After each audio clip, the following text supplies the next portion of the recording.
পৃথিবীতে একজন মানুষই শুধু জানতেন যে তিনি পৃথিবীতে কতদিন বাঁচবেন, সেটা হচ্ছে সাইয়েদনা আদম আলাইহিস সালাম। ওনাকে বলে দেওয়া হয়েছিল তুমি পৃথিবীতে বাঁচবে 1000 বছর। সাইয়েদনা আদমের সামনে অনেকগুলো রুহু রাখা হলো।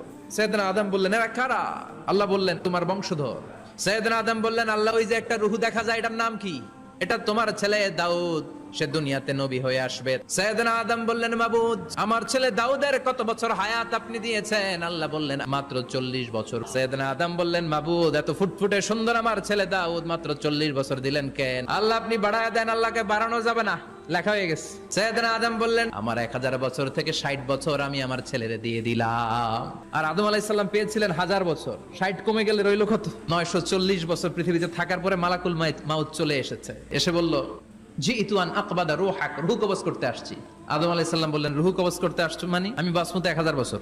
মালাকুল মাউত বললেন না না, ওই যে আগের কথা স্মরণ করেন আপনি 60 বছর দিয়া দিয়েছিলেন। কয় না আমি দেই নাই।